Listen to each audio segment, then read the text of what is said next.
আসসালামু আলাইকুম। সবাইকে স্বাগত জানাচ্ছি বিডি দর্পণে। আপনাদের সঙ্গে আছি আমি সুরভি দিবা। সাধারণ এক পুরুষকে ভালোবেসেছিলেন জাপানের রাজপরিবারের জনপ্রিয় এক রাজকন্যা। তাকে নিয়ে সরগরম হয়েছে ট্যাবলয়েড পত্রিকাগুলো। গুজব আর অপপ্রচারের মুখে নিজের মানসিক স্বাস্থ্য নিয়ে উদ্বেগে পড়েন রাজকন্যা। এক পর্যায়ে সে বিয়ে করেছে এই যুগল, আর রাজপরিবার ছেড়ে নতুন জীবনের জন্য তারা পাড়ি জমিয়েছেন যুক্তরাষ্ট্রে। এই রাজকন্যার গল্প নিয়ে থাকছে আজকের প্রতিবেদন।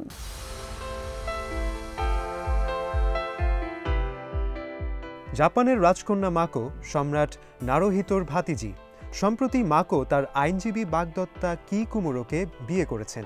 এক রাজকন্যার বিয়েতে যে জৌলুস থাকে তার কিছুই অবশ্য ছিল না মাকোর বিয়েতে।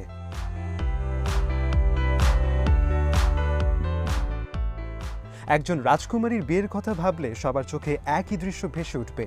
বিরাট উৎসব, জমকালো অনুষ্ঠান, হাজার হাজার শুভাকাঙ্ক্ষী রাস্তায় সারি বেঁধে আছে। পুরো দেশ বিয়ের জ্বরে কাঁপছে। কিন্তু মাকোর বিয়েটা ছিল সম্পূর্ণ অন্যরকম।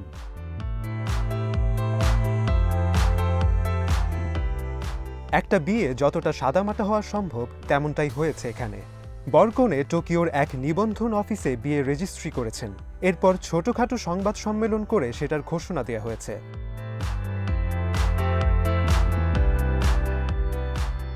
এইভাবে চুপিসারে বিয়ে সেরে ফেলায় মাকোকে রাজপরিবারও ছাড়তে হচ্ছে। এই দম্পতি এখন নিউ ইয়র্কে পাড়ি জমানোর পরিকল্পনা করছেন। কামুরো সেখানেই এক ল ফার্মে কাজ করেন।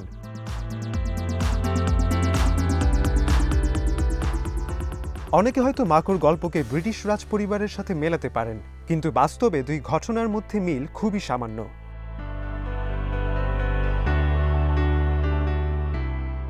এটা সত্য যে সাম্প্রতিককালে রাজপরিবার থেকে বেরিয়ে এসে সাধারণ কাউকে বিয়ে করার বিষয়টি যেন স্বাভাবিক হয়ে গেছে।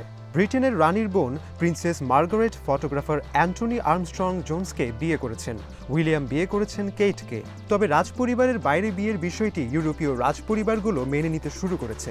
ডেনমার্কের ক্রাউন প্রিন্স ফ্রেডরিক বিয়ে করেছেন মার্কেটিং এক্সিকিউটিভ ম্যারি ডোনাল্ডসনকে।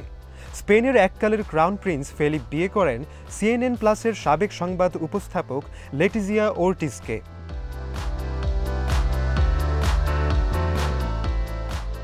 রাজপরিবারের কোনো বিয়ে নিয়ে আপত্তি উঠলে হ্যারি আর মেগানের গল্পটা সামনে আসবেই। হ্যারি আর মেগান বিয়ের পর রাজপরিবারের মর্যাদা ছেড়ে দিয়েছেন। ক্যালিফোর্নিয়াতে নতুন জীবন শুরু করেছেন তারা। তবে জাপানি এই দম্পতি একই পথে হাঁটবেন এমন ভাববার কারণ নেই।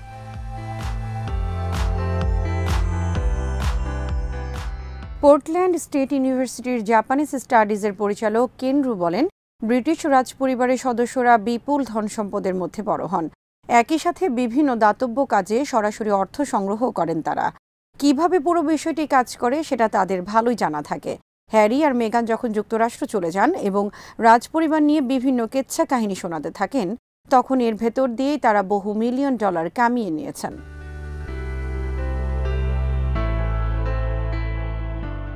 মাকোর চলে যাওয়াটা সেই হিসেবে সম্পূর্ণ নাটকীয়। মাকো অনেকটা নির্জন জীবনযাত্রা বেছে নেবেন। মাকো দম্পতি হয়তো স্রেফ উধাও হয়ে যাবেন। এক হিসেবে মাকো আর হ্যারির বিয়েকে হয়তো তুলনা করা যায়। তবে জাপানে মাকোর বিয়ের কিছু সূক্ষ্ম দিক রয়েছে।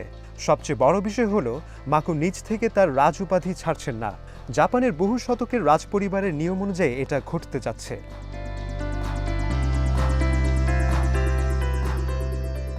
তবে ৩০ বছর বয়সী মাকো রাজপরিবার ছেড়ে যাওয়া প্রথম রাজকন্যা নন। তার খালা এবং সাবেক সম্রাট আকিহিতোর একমাত্র মেয়ে সায়াকোও এই পথে হেঁটেছিলেন।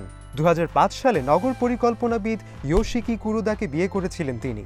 কিন্তু সেই বিয়ের সাথে তুলনা করলে দেখা যাবে মাকো অনেক বেশি জনরোষের মুখে পড়েছেন।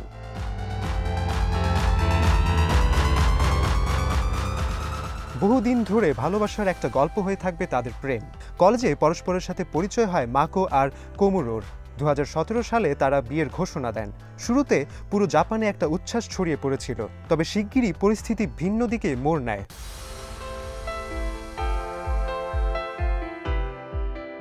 বিয়ের আনুষ্ঠানিকতার কথা ছিল ২০১৮ সালে, কিন্তু সেটা পিছিয়ে দেওয়া হয়। জনগণের অসন্তোষের কারণে প্রস্তুতিতে বাধা পড়ে। কোমুরোর মাকে ঘিরে কিছু আর্থিক অনিয়মের অভিযোগ রয়েছে। মিডিয়ায় এসব ছড়িয়ে পড়লে এই সম্পর্ক নিয়ে প্রশ্ন তুলতে শুরু করে জনগণ। অনেকে এমনকি এটাও বলেছেন যে কোমুরো কোনোভাবেই রাজকন্যার উপযুক্ত নন।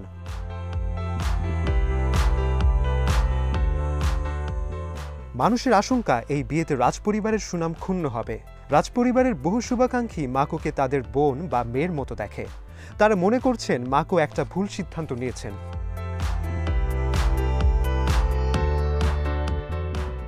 কুমিকো নেমোতো টোকিওর সেনশু ইউনিভার্সিটির স্কুল অফ বিজনেস অ্যাডমিনিস্ট্রেশনের অধ্যাপক।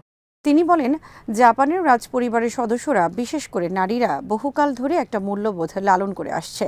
তিনি ব্যাখ্যা করে বলেন, জাপানের জনগণ রাজপরিবারের সাথে সম্পৃক্ত থাকতে চায়, তবে তারা এটাও চায় যে রাজপরিবারের সদস্যরা ঐতিহ্য বজায় রাখুক।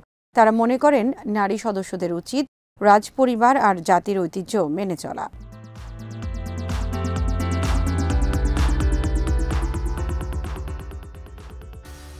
রাজপরিবারের সদস্যদের উপর জনগণের প্রত্যাশা অনেক। যারা পরিবারের সুনাম ক্ষুণ্ণ করেছে বলে জনগণ মনে করে, তাদের বিরুদ্ধে কটু কথা শুরু হয়ে যায়। অনেকেই বলতে শুরু করেছেন, কোমোরো যুক্তরাষ্ট্রে যে চাকরি করছেন সেটা স্বার্থপরতা। তার মা তাকে ভালোভাবে মানুষ করতে পারেননি বলেও মন্তব্য করেছেন অনেকে।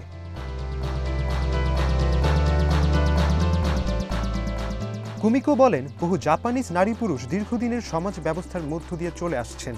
তারা মনে করেন বিয়ে ও পরিবারের জন্য পুরুষ ও নারীকে তাদের ব্যক্তিগত আকাঙ্ক্ষা ত্যাগ করা উচিত।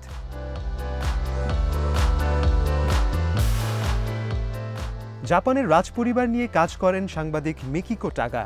তিনি সিএনএনকে বলেন, বলিভিয়া আর পেরুতে রাজপরিবারের প্রতিনিধিত্ব করেছেন মাকো। অল্প বয়স থেকেই জনগণের মন জয় করেছেন তিনি। তার আচরণ খুবই চমৎকার। রাজপরিবারের আদর্শ প্রতিনিধি হিসেবে তাকে দেখে এসেছে জনগণ।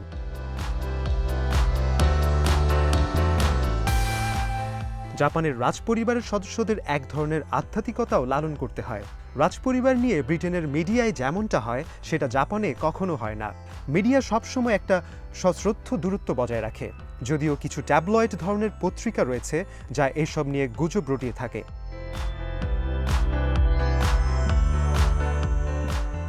এইসব গুজব আর অপপ্রচার রাজকন্যার উপর মানসিক চাপ সৃষ্টি করেছে। চলতি মাসের শুরুর দিকে জানা গেছে তিনি পোস্ট ট্রমাটিক স্টেট ডিসঅর্ডারে ভুগছেন। তবে জাপানের জনগণের তীব্র চাপের মুখে তিনি একাই পড়েননি। তার আগেও রাজপরিবারের সদস্যরা এ ধরনের মানসিক চাপ মোকাবেলা করেছে।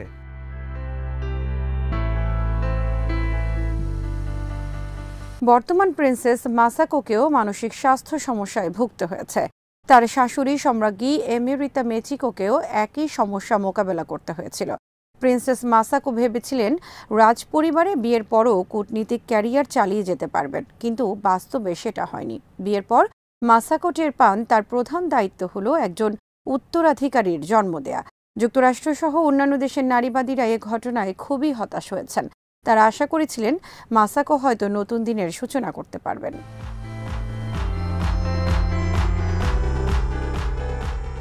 নারী হিসেবে মাকো রাজসিংহাসনের উত্তরাধিকারী হবেন না। জাপানের রক্ষণশীল ও পুরুষতান্ত্রিক ব্যবস্থায় সেটা হওয়ার সুযোগ নেই। রাজপরিবারের তার দায়িত্ব হলো পুরুষ আত্মীয়দের সহায়তা করা, কিন্তু এই নিয়ম সবসময় একরকম ছিল না। বহু শতক ধরে সম্রাজ্ঞীরাও জাপান শাসন করেছেন, কিন্তু 1889 সাল থেকে এই প্রথা বন্ধ করে দেওয়া হয়।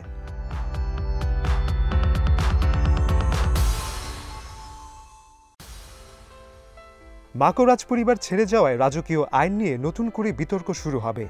রাজপরিবারের পুরুষরা সাধারণ কাউকে বিয়ে করার পরও রাজপদবি রাখতে পারেন। নারীদের ক্ষেত্রেও এটা হওয়া উচিত কিনা সেটা নিয়ে এখন তর্ক উঠবে।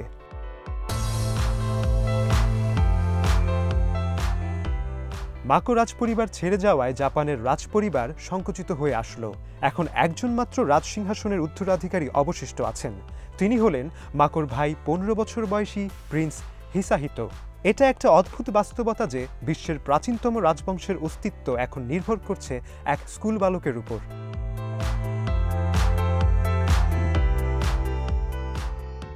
আজ এখানেই শেষ করছি। সবাই ভালো থাকুন, সুস্থ থাকুন আর দেখতে থাকুন বিডি দর্পণ। চ্যানেলটি ভালো লাগলে সাবস্ক্রাইব করুন। আল্লাহ হাফেজ।